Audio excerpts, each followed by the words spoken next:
apa ya, sudah ketakutan sendiri ya nggak lulus administrasi gitu Pak. Biasanya Pak dari tahun lalu ya, tahun-tahun sebelumnya, apa sih hal-hal yang membuat gagalnya proses administrasi sendiri? Jika misalnya tidak lulus proses administrasi, apakah bisa mendaftar di gelombang kedua Pak? Atau sudah sampai situ aja gitu?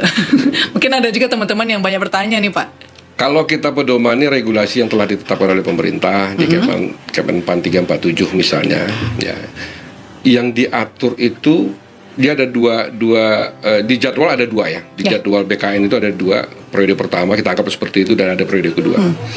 Nah, di periode pertama itu memang diperuntukkan bagi teman-teman K2, non-ASN K2 dan yang terdata di BKN. Yang periode berikutnya itu diperuntukkan bagi teman-teman yang 2 tahun berturut-turut bekerja pada instansi pemerintah itu. Ketika seleksi administrasi ini gagal teman-teman, di Kemenpan 347 itu tidak mengatur nih, ini teman-teman ini mau kemana. Belum tahu ya. Kemenpan 347 itu mengatur ketika seluruh tahapan seleksi itu dijalani oleh teman-teman, dia gagal di penghujung, di CAT dia gagal nih, dia akan dipertimbangkan sebagai P3K paruh waktu. Ketika kita berbicara tentang jadwal tadi, jadwal tadi itu akan bisa kita jalankan ketika formasinya tersedia. Kita tidak bukan formasi baru, artinya seleksi administrasi hari ini gagal nih, ada teman yang gagal dan tercatat itu formasi yang kosong, itu yang akan kita umumkan nanti, yang akan diikuti oleh teman-teman periode kedua. Umum kita kan tidak peruntukan untuk umum nih, umum nggak boleh ikut. Jadi yang minimal, yang paling singkat itu 2 tahun bekerja berturut-turut ya, itu yang bisa ikut di seleksi tahun ini. Ketika yang tadi gagal seleksi administrasi, dia tidak bisa ikut di periode kedua. Selesai sampai situ ya? Selesai dia. Yang tadi nggak diatur nih. Aturan Kemenpan 347 itu kan ada 3 layer tadi tuh, K2, database, BKN, dan yang kedua ini. Ya, pemerintah juga memberikan ruang sama teman-teman yang 2 tahun berturut-turut mengabdi. Gimana caranya? Ketika formasi yang tadi kosong, yang kosong ini akan ditempati, akan diumumkan untuk diisi oleh teman-teman yang periode kedua yang 2 tahun berturut tadi. Berarti kita belum tahu ya formasi apa aja yang kosong nih. Belum, kita tunggu selesai dulu nih gelombang pertama gitu ya. Bahwa yang submit untuk P3K sendiri masih rendah tuh Pak. Nah, mungkin karena teman-teman sudah ketakutan sendiri ya nggak lulus administrasi gitu Pak. Biasanya Pak dari tahun lalu ya, tahun-tahun sebelumnya, apa sih hal-hal yang membuat gagalnya proses administrasi sendiri gitu? Kita mungkin berbicara tentang filosofi seleksi administrasi. Kita kan ingin juga melihat sebagai bagaimana kecermatan teman-teman, ketelitian teman-teman, kepatuhan teman-teman atas apa yang diminta. Benar. Itu filosofinya seleksi administrasi itu. Artinya kami akan menyandingkan apa yang dibuat teman-teman dengan apa yang sudah kita umumkan. Kita di pengumuman kita kasih contoh loh. Nih contohnya, ketika masih banyak yang berkreativitas di situ, merubah format, ya tentu kita menilai ini nggak teliti, ini nggak patuh. Nah, nilai-nilai itulah yang akan mempengaruhi kelulusan administrasi teman-teman. Nah, kami mencatat di statistik yang seleksi P3K tahun yang lalu di surat lamaran yang lamaran ya Pak ya? Lamaran. Padahal udah ada formatnya ya? Kita udah siapkan formatnya. Ya, surat lamaran itu yang ditujukan kepada yang terhormat gubernur, kita minta itu. Tapi macam-macam, kepada yang terhormat gubernur, kepala BKD. Ada yang menambah ya? Kita analogikan seperti kita mau kemana, mau ke pasar misalnya, kan harus jelas. Gubernur itu pejabat pembina kepegawaian, otoritas untuk manajemen pegawai itu ada di mereka, ada beliau, ya, ada di gubernur. Makanya surat itu ditujukan kepada gubernur. Dia pakai ceki, nah itu salah satu yang akan kita pertimbangkan untuk kita tolak. Sederhana, tapi kembali kepada filosofinya tadi, kita ingin melihat nih kecermatan, ketelitian, kepatuhan teman-teman. Itu salah satunya ya Pak. Apakah ada lain Pak selain surat lamaran nih Pak? Materai misalnya. Materai ya Pak? Materai perlu. Ya, materai itu kan intinya komitmen kan, perikatan komitmen kita. Nah, ada yang juga bermain di kata-kata di surat pernyataan 5 poin misalnya. Itu ada satu kata dia hilangkan dan itu fatal. Ya, misalnya tidak berstatus sebagai P3K, ya itu dia hilangkan. Ya, kita kan berpikir, apakah yang bersangkutan ini P3K? Karena dia hilangkan itu. Nah, hal-hal yang seperti itu sepele memang. Tapi ya kita mencermatinya, memahaminya bisa saja hal-hal yang lain, termasuk juga kualifikasi pendidikan misalnya. Kita minta ijazahnya ini, yang dia unggah ijazahnya berbeda. Makanya kami menghimbau jangan terlalu tergesa-gesa. Benar. Pastikan apa yang diminta, yang disarankan itu terpenuhin secara utuh gitu. Cermatin. Kalau perlu duduk bareng-bareng, tembak in fokus si A. Kita sama-sama gunakan banyak mata. Ketika kita menggunakan banyak mata, itu pasti akan tingkat ketelitiannya akan lebih tinggi. Benar. Kita ingin melihat nih relevansi apa yang teman-teman kerjakan hari ini dengan apa yang nanti akan teman-teman kerjakan. Ambil Ya.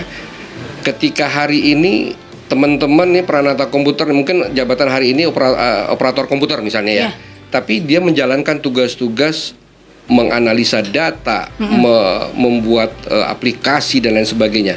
Dia mendaftar untuk jabatan peranata komputer, itu relevan pasti. Nyambung nih Nyambung dia. Tapi kalau hari ini hanya ngetik surat nih, buat surat gitu ya, ngeprint surat, tiba-tiba dia ingin mendaftar tugas-tugas yang teman-teman peranata komputer lakukan, membuat aplikasi dan sebagainya, itu pasti kami tolak. Berarti ya harus relevan ya. Harus relevan. Terkadang mungkin ada yang buat panjang gitu, padahal nggak nyambung. Perlu panjang. Nggak usah ya Pak ya. Iya, kalau yang dia ceritain dia buat surat hari ini, surat ini, hari ini, surat ini, panjang memang. Tapi nggak relevan dengan apa yang dia lamar. Nggak. Memang dibedakan PNS-nya dengan P3K. Tapi yang keduanya itu adalah aparatur sipil negara. P3K itu yang membedakannya kontraknya. Masa kontraknya.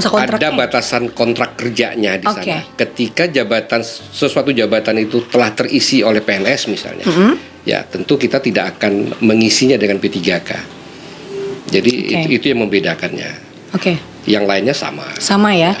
Berarti kalau P3K apakah dapat masa pensiun juga Pak? Uang pensiun atau beda nih? Kalau P3K habis masa kontrak aja gitu? Hari ini memang kalau kita pedomani Undang-Undang 20 2023, ketika berbicara tentang P3, artinya kita juga berbicara tentang PNS-nya. Ada kesetaraan di situ, ya. Di Undang-Undang 20 itu tidak dia pisahkan. Jadi berbicara tentang P3K atau PNS itu berbicara tentang ASN. Nah, kalau kita pedomani Undang-Undang 20 itu ya, apa yang didapat PNS juga akan didapat oleh P3K. Tapi kita hari ini belum mengetahuinya karena turunan dari undang-undang itu sendiri belum ada. Peraturan pemerintah yang mengatur tentang manajemen ASN itu sendiri kita masih menunggu. Jadi belum ada, sehingga memang operasional dari Undang-Undang 20 itu implementasinya seperti apa kita masih menunggu. Termasuk tadi pertanyaan apakah nanti ada pensiun dan lain sebagainya. Nah, itu kita masih menunggu. Masih menunggu ya. Dan tahun ini dibuka memang besar-besaran ya. Formasinya itu maksudnya mungkin lebih besar lagi daripada tahun lalu, karena berharap mungkin yang lulus juga lebih banyak dari step OPD. Nah, sejauh ini nih Pak, sudah berapa banyak sih Pak yang udah submit data P3K sendiri Pak? Ya, kalau kita mungkin kami ingin sedikit menginformasikan bahwa formasi yang kita usulkan untuk menata non-ASN itu luar biasa besar. Ada sekitar 6.360 formasi yang kita siapkan, tersebar di seluruh perangkat daerah. Kita sesuaikan tempat yang ada di perangkat daerah itu sesuai dengan jumlah non-ASN yang ada di tempatnya. Walaupun mungkin ada beberapa perangkat daerah yang jumlah formasinya itu tidak mungkin juga kita paksakan besar, walaupun non-ASN-nya cukup banyak. Kita tidak mungkin memaksakan ketersediaan tempat itu, karena kita akan menghitung juga beban kerja, kebutuhan dan lain sebagainya. Nah, kondisi-kondisi itu yang akhirnya memang kita butuh menata memang.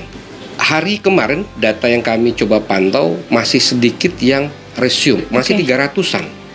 Nah, kami belum tahu persis apa yang menjadi penyebab kondisi kendalanya gitu ya. Kenapa baru segitu gitu ya? Tapi mungkin menurut ada beberapa catatan kami yang kami dapatkan dari teman-teman non-ASN, kenapa mereka belum mendaftar ya, karena memang ada kekhawatiran bahwa ini masih ada nih teman K2 nih. K2 itu kalau kita buka Kepmenpan 347 itu mereka adalah prioritas teratas. Benar. Ketika mereka mengisi formasi itu, melamar di formasi itu, ya, lolos dia secara administrasi, ya, ketika dia ikut CAT nilainya rendah, dia tetap menjadi pemenang. Lulus, ya. Makanya ada kekhawatiran teman-teman ya untuk mendaftar hari ini. Makanya kami dalam beberapa kesempatan kami menghimbau ke teman-teman K2 untuk bersegeralah mendaftar. Pilih tempat yang memang relevan dengan apa yang dia kerjakan hari ini, ya, agar kami bisa memetakan, kami bisa mungkin membantu mengarahkan teman-teman nih, ya, untuk tidak melamar di sini, karena ini udah ada K2, sia-sia dia melamar yang sudah ada K2-nya. Iya, benar. Nah, kalau